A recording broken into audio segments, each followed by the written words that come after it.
बुनकर, लोहा बनाने वाले और फैक्ट्री मालिक, जिसमें हम अपने भारतीय कपड़े का ब्रिटिश कपड़े के सूती कपड़ों से किस प्रकार से प्रतिस्पर्धा का सामना करना पड़ रहा था यूरोपीय बाज़ारों में, उसको हम डिस्कस कर चुके थे। भारतीय कपड़े, जो सूती कपड़े की पहचान थी यूरोपीय कंट्रीज़ में, पश्चिम क्षेत्रों में, किस तरीके से ब्रिटेन ने सूती मिलों के विकास से हमारे भारतीय कपड़ों को वहाँ से प्रतिस्पर्धा का सामना करना पड़ रहा था।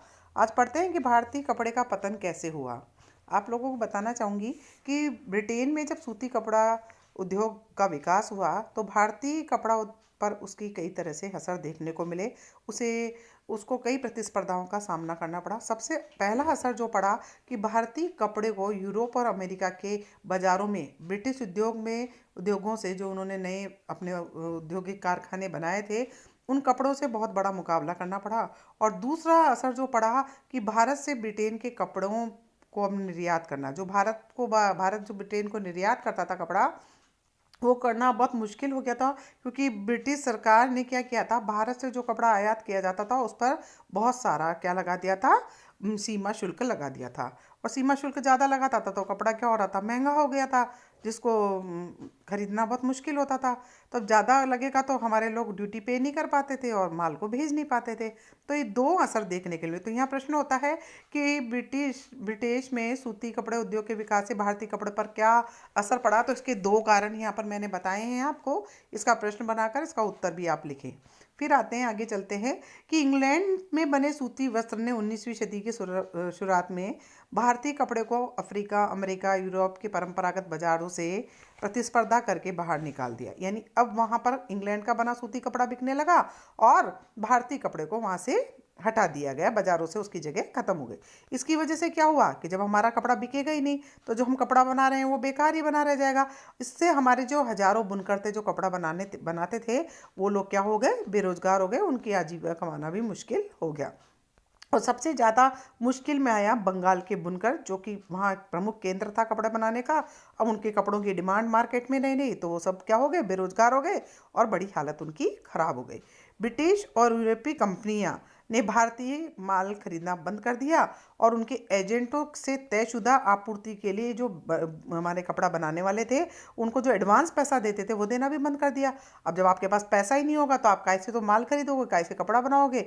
परेशान बुनकरों ने मदद के लिए बार बार हमारी जो सरकार थी उससे बोलना प्रारंभ किया। अब यहाँ पर मैं आपको ये दिखाने जा रही हूँ कि एक पैराग्राफ है जिसके अंदर हम बता रहे हैं कि 1823 ईस्वी में भारत कंपनी सरकार को 12,000 बुनकरों की तरफ से एक पत्र मिला। उसमें क्या कहा गया, हम भूखों मर जाएंगे। क्या लिखा गया इस पत्र में, इसमें लिखा गया कि हमारे पुरखे हम लोग कंपनी से पेशगी यानी एडवांस पैसे मिलते थे, जिससे हम कंपनी के लिए बढ़िया किस्म के कपड़े बनकर तैयार करके अपने परिवार का पेट पाला करते थे।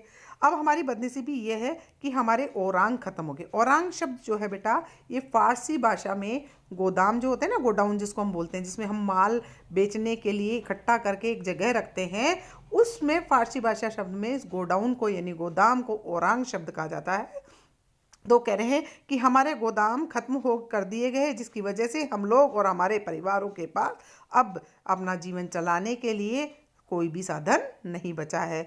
हम बुनकर हैं और हमारे पास कोई दूसरा तरीका भी नहीं है जिससे हम पैसा कमा सकें। अगर बोर्ड ऑफ ट्रेड यानी व्यापार बोर्ड जो है हम पर कृपा नहीं करता है और हमें कपड़ों के ऑर्डर नहीं देता है तो हमारी स्थिति क्या होगी कि हम भूख से मर जाएंगे। ये बात पत्र लिखा हमारे 1200 बुनकर ने सरकार को। ठीक है, अब औरांग शब्द का मतलब आपको मैंने बता दिया, भूखे मर जाएंगे। ये पत्र लिखा हमारे 1200 बुनकर ने सरकार को कि हमारी आजीविका का साधन खत्म हो गया है। आपको मैं बताना चाहूँगी कि जो असली दुर्दशा जो हम बोलेंगे तो अभी आने वाली बाकी थी। 1830 के दशक के अंदर भारतीय बाजार ब्रिटेन में बने सूती कपड़े से बिल्कुल पूरी तरह हट गए। दरअसल 1880 के दशक में स्थिति ये हो गई कि भारत के लोग जितना सूती कपड़ा पहनते थे उसमें से 2/3 ब्रिटेन से बना हुआ होने लगा था।